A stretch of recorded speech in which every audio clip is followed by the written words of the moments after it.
We've seen previously that there is a huge array of techniques available for mass spectrometry. And now you will see that these all depend, the combinations available depend on the application. For example, there are multiple ways to ionize the sample. You can have a hard ionization using direct electron ionization, or several quote-unquote soft ionization techniques, including transferring charge through chemical ionization, plasma ionization, electrospray, or variations thereof, such as desorption electrospray ionization, DESI, and matrix-assisted laser desorption, or MALDI. Once the ions are created, in order to be properly counted, they have to be separated. This can be done either through time of flight or by passing them through a varying magnetic field in a magnetic sector device, or passing the ions through a varying electric field in a quadrupole mass analyzer. Then to detect them. Each detector has various strengths. Faraday cups, for example, have the ability to count ions directly, one at a time. Dynode array detectors have unmatched gain for a weak signal, while CCD cameras give you the flexibility of measuring several different masses or several different signals at once. And in all cases, to protect the machine and to protect the data, one has to remove the effluent, either a carrier gas, which is removed by a jet separator, or a liquid carrier, which is removed by a particle beam interface. All of these various options can be put together in different combinations, and these combinations are application specific. For example, if one has a gaseous sample, the simplest way to ionize it is directly through electron ionization, or if the sample is fragile, indirectly through chemical ionization. Separating masses can be done by any technique, and again, the one chosen depends upon the application. Generally speaking, with gases, one either uses a Faraday cup or a dynode array for its sensitivity. For aqueous solutions,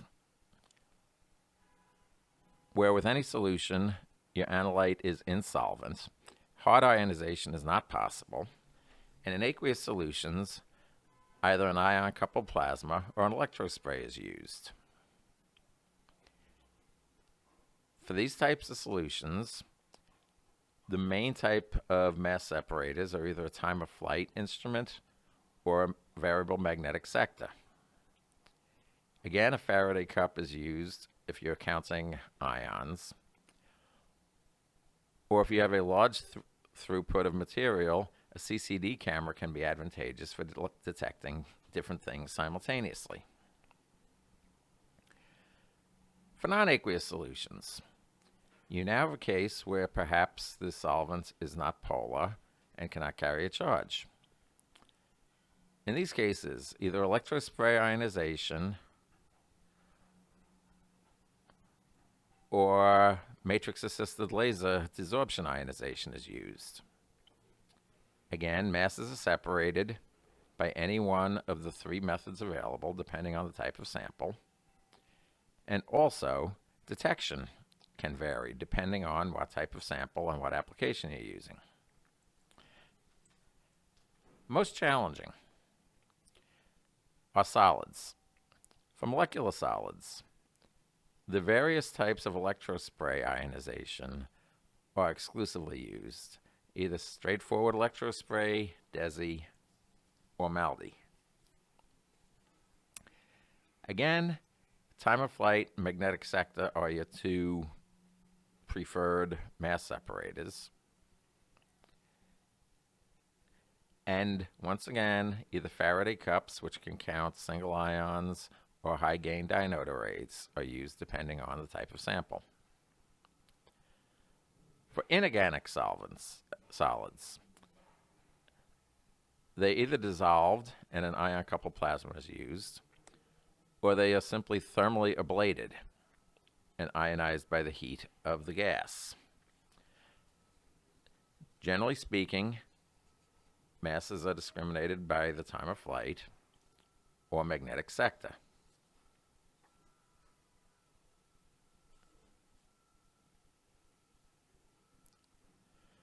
So for these applications, one at a time, for gases, in this case, native gases, or things that exist in the gas state at standard temperature and pressure and have not been evaporated. The most common instrument used with gases is called a residual gas analyzer, or an RGA. This is made up of several pieces. First of all, it is either a high vacuum or ultra high vacuum system using turbo pumps to 10 to the minus 6 or ion pumps down to 10 to the minus 14th torr. It exclusively uses hard ionization, electron ionization, and quadrupole separation, which is the quickest and shortest. And finally, a dynode detector to amplify the weak signal found in a diffuse gas. RGAs have several applications. In industry, they are used for process gas monitoring. On the one hand, if you have a gas phase reaction, kinetic studies can be performed where the composition of the products of the gas phase reaction can be determined directly. Also industrially, RGAs are used as what are known colloquially as sniffers, essentially safety devices to monitor process gas effluents and avoid contaminations or pollution. Additionally, RGAs are used industrially as leak detectors, where if you have a high tolerance welded assembly, in order to test the quality of the weld, the piece is filled at high pressure with helium, and the RGA is used externally to check for any helium leaks through the weld. And because of its ability to do gases immediately, RGAs are also used in environmental studies for studying air pollution quantitatively. As an interesting aside, these type of spectrometers also exist as open systems. They are used in space probes. In this case, the hard vacuum of space obviates the need for pumps. Either hard electron ionization is used, or very simply, the energy of space itself is used, and solar radiation.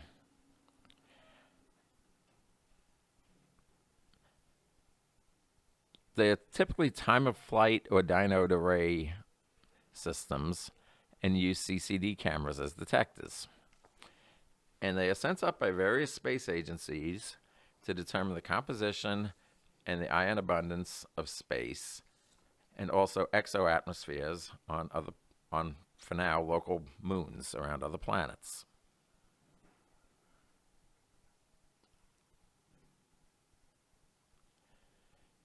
The next application we run into are aqueous solutions. As mentioned, these are dealt with in two ways. The first method, ion-coupled plasma mass spec, or ICP-MS.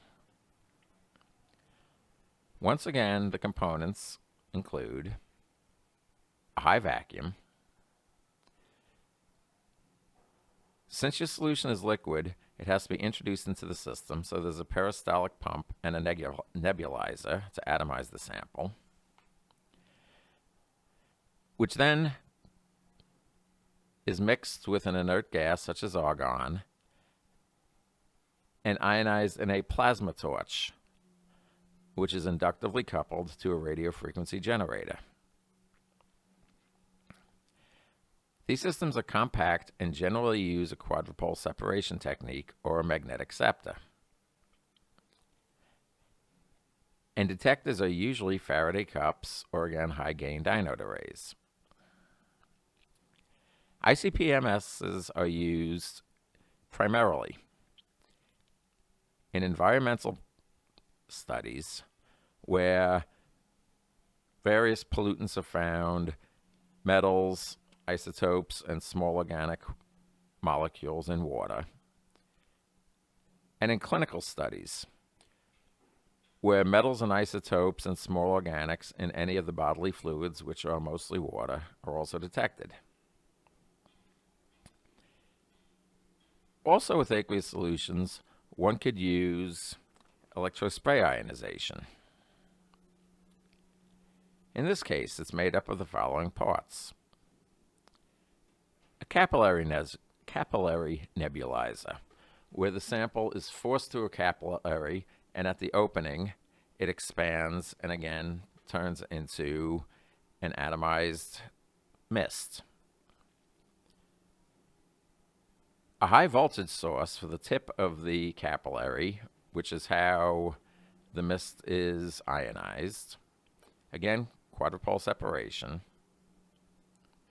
And again, almost exclusively, the use of a Faraday cup as a detector.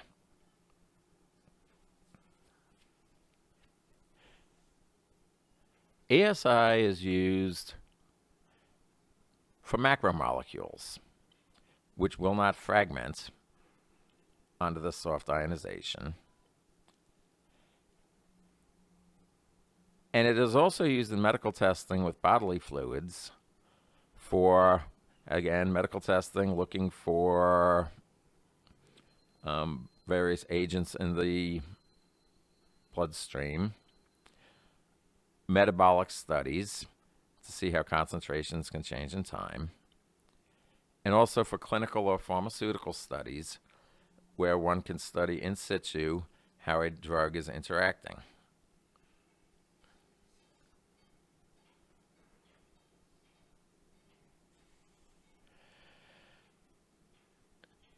Third application to look into, not in the order previously given, inorganic solids. Again, two methods. A direct method is called thermal ionization mass spectrometry. In this case, the instrument is made up of the following pieces. Once again, a high vacuum is needed to ensure separation and purity of sample. A very high voltage ion source, including things like alpha particles or ionized gases. Either quadrupole or magnetic sector separation. And the usual suspects, a Faraday cup or a dynode array. In thermal ionization, once again, a solid surface is essentially ablated and sent to the detector. So the uses include quality control, where one examines the surface composition of thin films or alloys in production. This is also used for quantitative analysis on inorganic solids, essentially rocks, either terrestrial or extraterrestrial samples in the case of space probes. ICP mass spec can also be used in inorganic solids. In this case, the machine is exactly as previously described, and the sample is introduced by quantitatively dissolving it in acid and diluting it with the ionized water before introducing it into the spectrometer.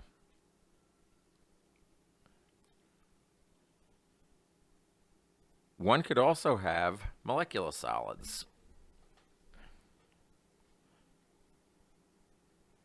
where, just like inorganic solids, thermal ionization can be used. This is used if the sample molecules are thermally stable, in which case they can be physically ablated without decomposing. Ionization is generally either by direct hard electron ionization or chemical ionization. For more sensitive samples, one can use what is called glow discharge mass spectrometry. In this case, a high voltage gas ablates the sample and simultaneously ionizes it. The gas is much gentler than thermal ionization and usually can keep the sample intact. It is therefore a type of soft ionization and ideal for unstable molecules.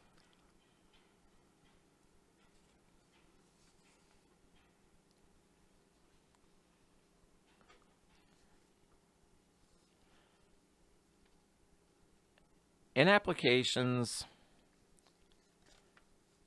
the other solvents that can be used, non-aqueous solvents, fit into two categories. We're once again remembering a solution is just a homogeneous mixture, and the solvent is described as the majority component of that mixture. So therefore, a solvent-solute mixture could either be a solid or a liquid. If one has a solid matrix, the sample is either contained within a frozen solid or a crystallizable biological substrate, again, such as a virus or a protein. Soft ionization is needed, so it's either electrospray or specifically matrix-assisted laser desorption, MALDI.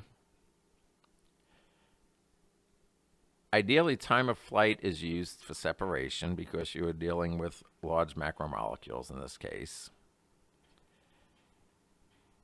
And since the sample is within a solvent and is in low concentration, either a Faraday cup, which would count ions, or again, a high-gain dynode detector is used. For liquid non-aqueous solutions, there are two very common methods.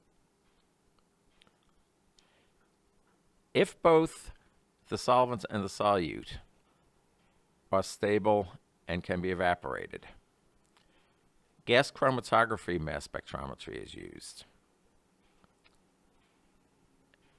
As mentioned, this is for mixtures of small volatile molecules in non-aqueous volatile solvent. The mixture is injected into the system and immediately vaporized in a heated headspace. It is then forced by an inert gas, usually helium, through a very long packed capillary column, which separates by mass. In this case, the mass spec is used as a detector. Ionization occurs either by electron ionization or chemical ionization. The filament voltage in either case corresponds to the GC signal, which is the detection for the gas chromatograph. Because of its compactness, quadrupole separators are used to separate the molecular and the molecular ions and the fragments that are produced by ionization. And generally, a dynode array detector is used, again, because it is compact. Second option, liquid chromatography mass spec, LCMS. Once again, you have a mixture of a molecule in an aqueous solvent, but in this case, the solvent and, more importantly, the sample are not volatile. Therefore, the mixture is pumped at a high pressure through a larger packed separation column. This method used to be called HPLC, high pressure liquid chromatography. Now the solvent is actually a variable. Solvents are generally mixtures of two or more different ingredients, and the ratio of the components is varied during the development of the experimental method to come up with the maximum separation.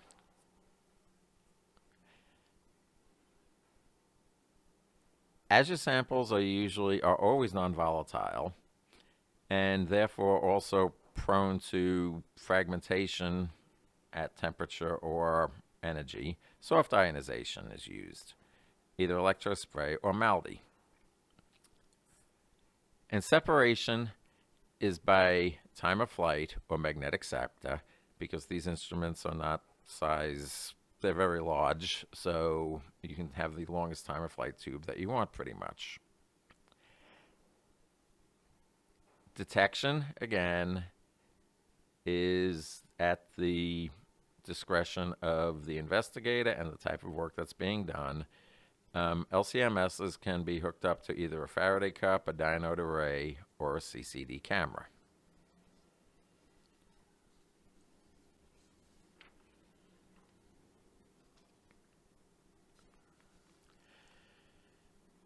These last two techniques are so common that we'll go into them in some detail. First of all, gas chromatography mass spectroscopy, or GCMS. A hyphenated instrument consists of a gas chromatograph. As previously mentioned, a sample is prepared where both the solute and the solvent are volatile and is injected into the system. The injector is heated so that the mixture immediately vaporizes upon injection, and a flow of helium carries the gas onto the separation column.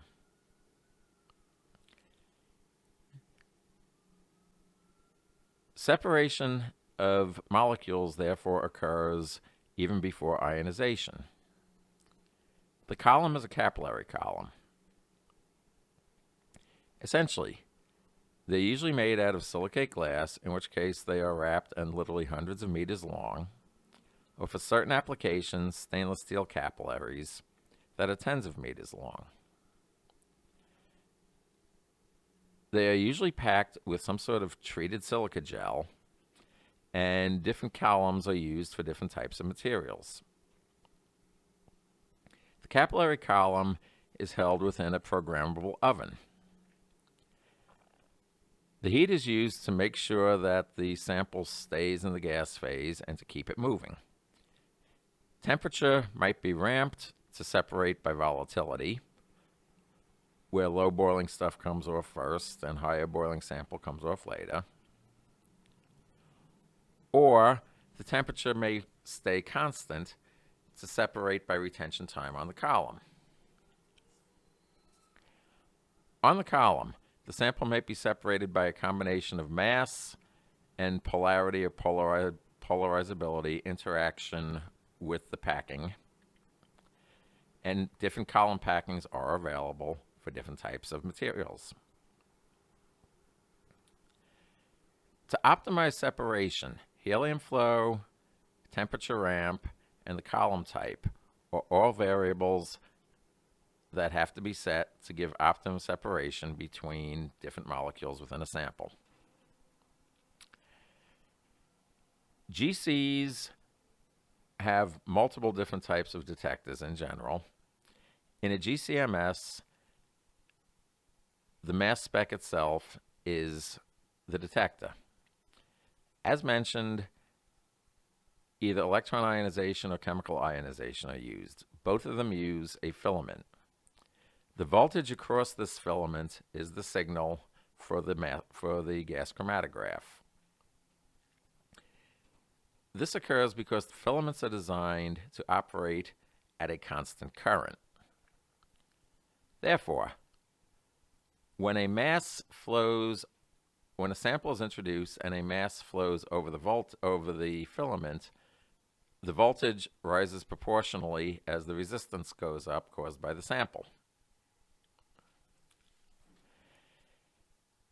In the case of GCMS, what is known as a solvent delay has to be introduced. In other words, a minute or two before the MS turns on, the low boiling solvent has to pass through the system first before it overwhelms the filament.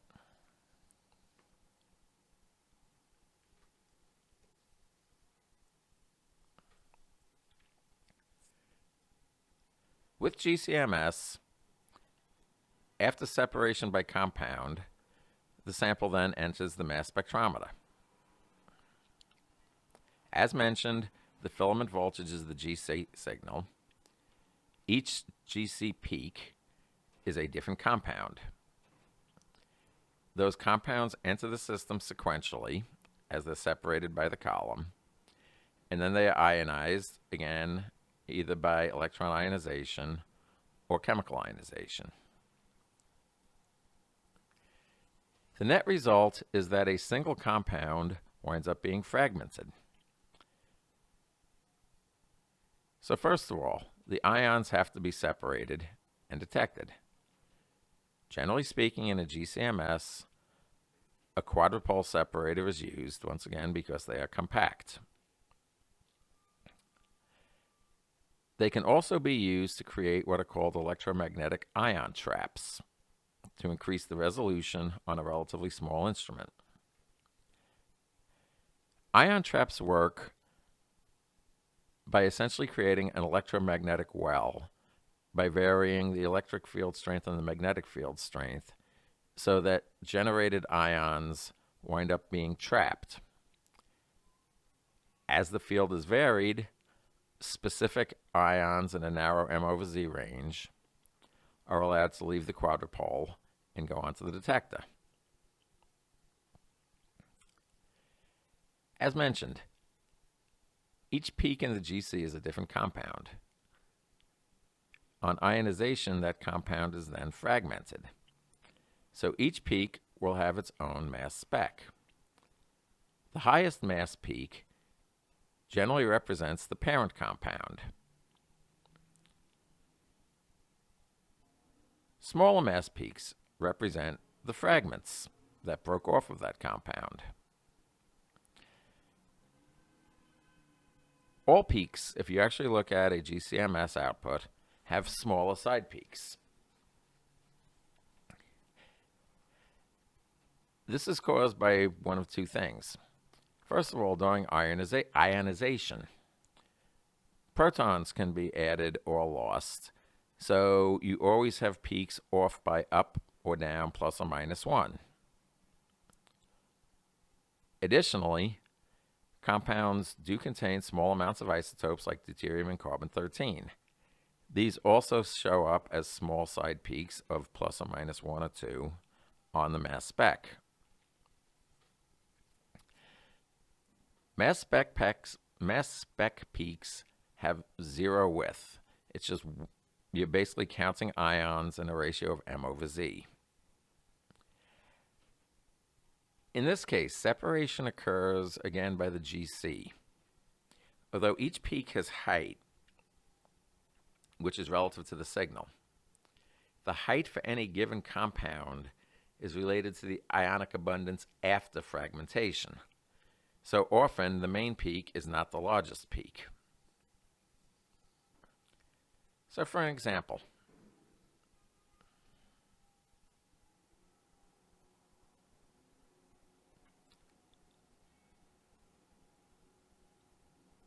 here we see the output of a GCMS. First of all, the gas chromatograph. You will notice nothing's happening at the beginning. That is a 1-minute solvent delay. There is a slight tail, which means the solvent delay probably should have been longer because some solvent did get through the detector.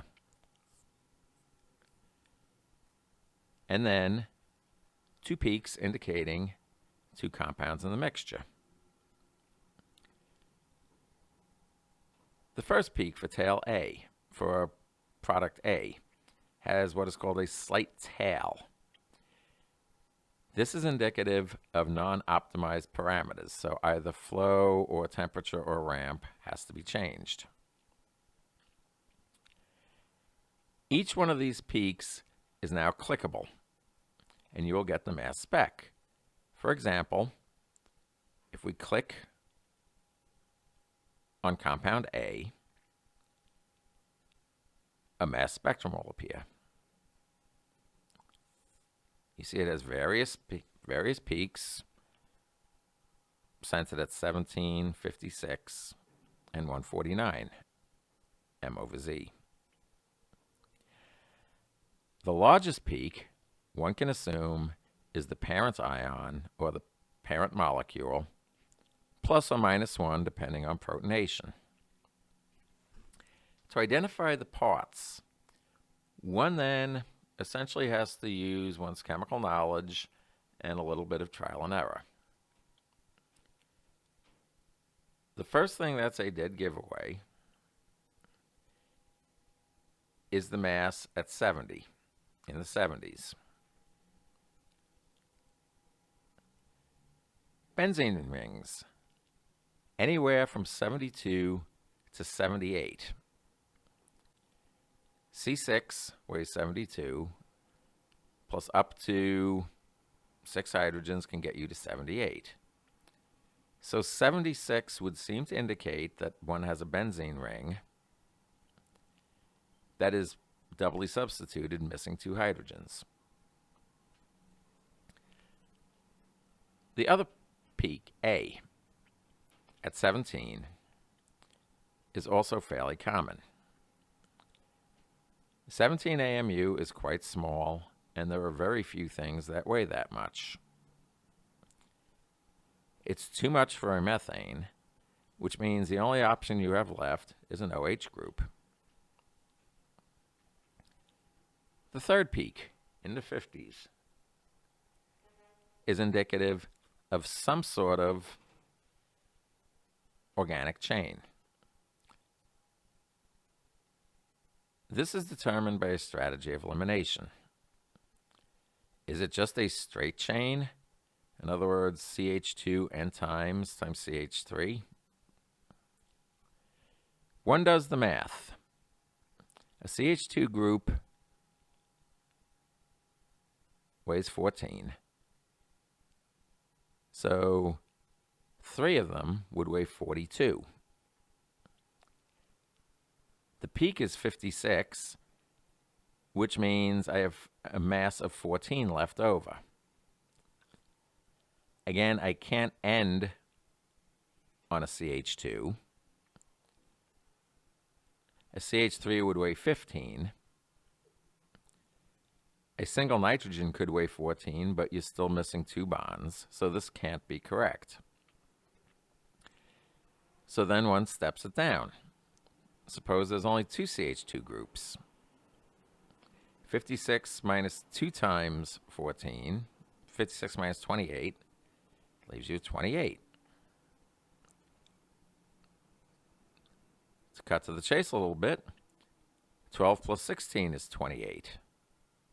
So the N group is a carbonyl. So in total, 56 is made of 2 CH2s and a carbonyl. So you have your final compound, a substituted benzene ring. But there were 2 compounds in the flow. You can now also click on compound B. In this case, you have the identical peaks at 17, 56, and 76. The parent ion is larger, and it is larger by essentially the difference of the new peak at 29. As opposed to 149 AMU, I have 177 AMU. The new peak, 29, by the same process of elimination, if I have a CH2 group, that's 14, which leaves me 15 left over, which is a CH3 group.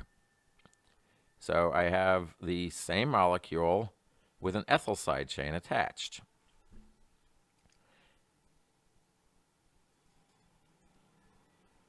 Obviously,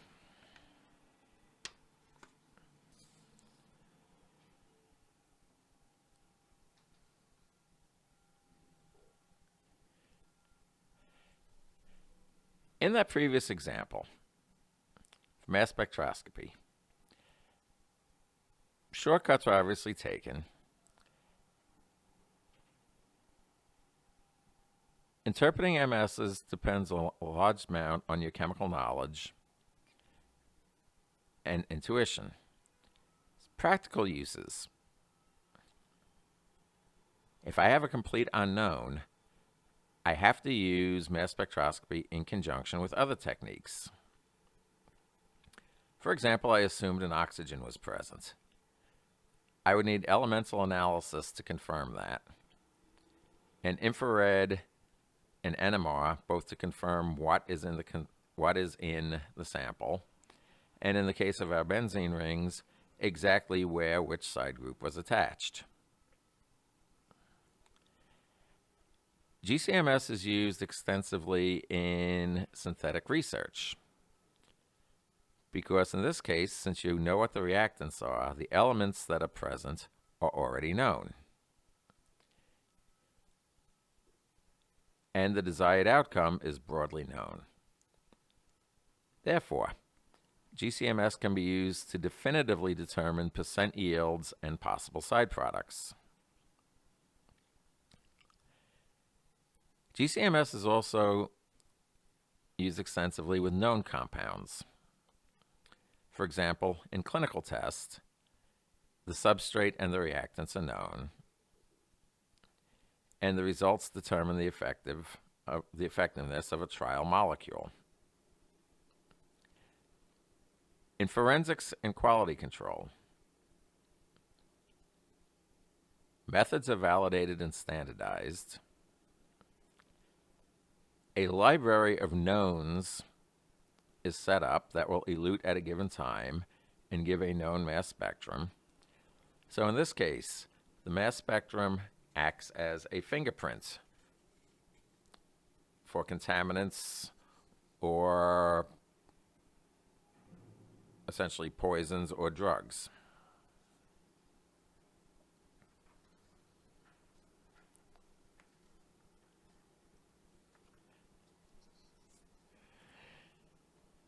The other method to go into in detail, because it's very common, is LCMS.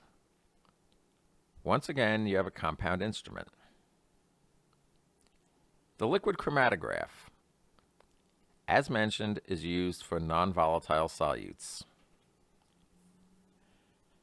A peristaltic pump, once again, forces the solvent-solute mixture into a separating column at relatively high pressures, usually between 3 and 5 atmospheres. Liquid chromatography is used for macromolecules and especially pharmacobiological systems, which are too large to volatilize without decomposition. Separation is similar to a GC in that the solvent solute is pumped onto a packed column, and separation is by retention time on the column. Once again, separation is either by attraction and polarity to the or repulsion to the packing material, or by size exclusion, where retention times can vary with the size of the sample molecule and the packing density of the column. In this case, the chamber itself is not heated, as that would not serve any purpose. So the only variables are the solvents used and their ratios and mixture, the pump speed and the head pressure, and the column length and the packing materials.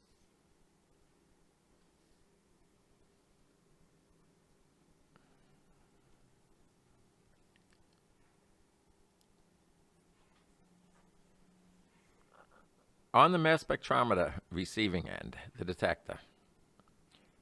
Once again, since one is using large molecules, where if they fragment, it would be ambiguous as to what they were, soft ionization techniques are used. Essentially, all the spray ionizations, ESI, DESI, or MALDI. As mentioned, you get no fragmentation. However, with any of these techniques, multiple charges are possible. So any given M could be divided by 1, 2, or 3. And just like in GCMS, the mass spectrum is also the detector for the liquid chromatography. Generally, these are large instruments, and mass separation is usually done by time of flight. Sensitivity is increased by either making the machine bigger and having a longer flight tube, or by adding a magnetic sector to the flight tube.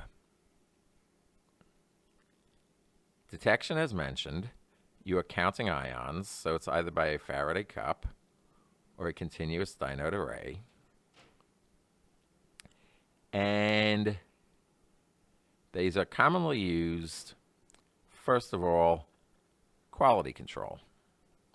An example given here, one can directly determine a polymer average molecular weight. One makes a polymer where each chain is chemically identical, except the length of one chain differs from the length of the other chain. A mass spec for an allegedly homogeneous system is shown here. Again, each polymer chain is chemically identical, but some are longer, some are shorter, so each peak represents a different mass for the same polymer. Since there is no fragmentation, the peak height is proportional to the abundance in the sample. That total height, that total signal, is therefore going to be equal to the percentage of the sample. You can essentially count ions.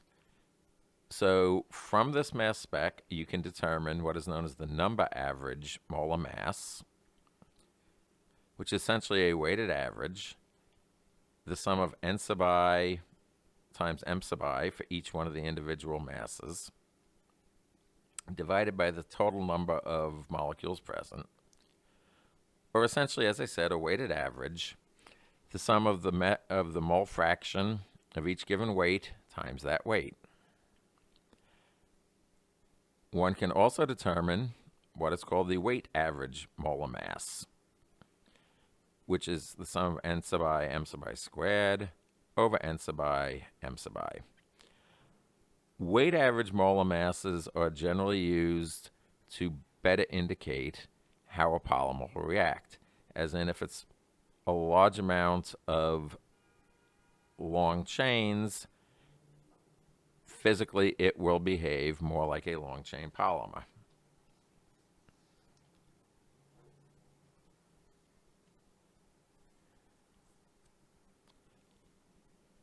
Other common uses for LCMS, again, forensics or pathology,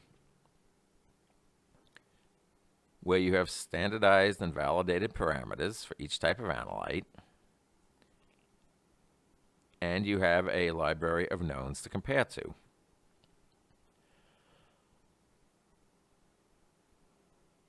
Interestingly, LCMS is also used extensively in biomedical and pharmaceutical studies. For example, the degree of uptake in a crystallizable host can be determined. Or binding studies can be performed, meaning an example below.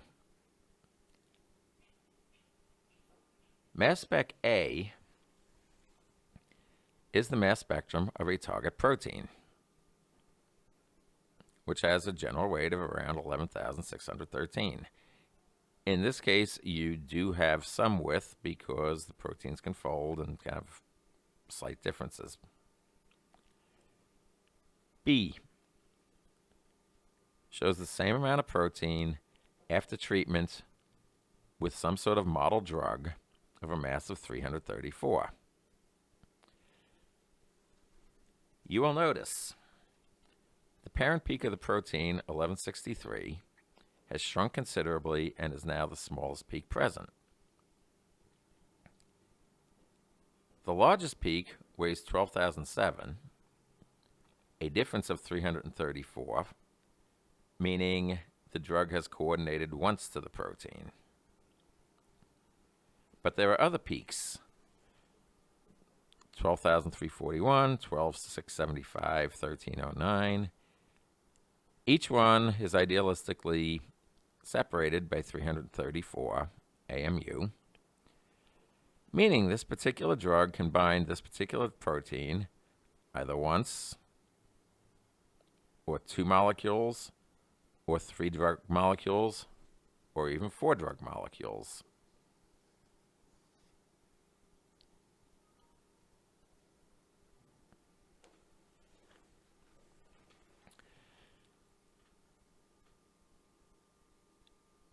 So in summary, spectrometry, as we've said several times, is the interaction of matter with the wave nature of light. There are 2 modes where this can happen. Since light is electromagnetic radiation, matter can either interact with the electric field or the magnetic field. You've also seen mass spectrometers are complex, and spectrometers in general are complex. This is because if you have a spectrophotometer, like an IR or UV vis, in spectroscopy, nature is actually doing all the work. It's just a simple yes or no, energy is absorbed or not. Spectrometers, on the other hand, where you are dealing with the interaction of electro and magnetic fields, always have multiple options and trade-offs. On the other hand, this makes spectrometry customizable and flexible. With more options, there are more ways to interact with and to influence the behavior of matter. For example, on an NMR spectrometer, the presence of more channels allows you to look at more dimensions, 2D, 3D, even 4D NMR. For mass specs, the dizzying amount of ionizers, discriminators, and detectors can all be mixed and matched depending on which specific application the researcher is investigating. So there are dozens of other besides the ones given here, there are literally dozens of other mass specs combinations available. These are usually some sort of compound instrument, and each is a variation or a recombination of the principles that you've just seen. And each is usually highly specialized for different applications.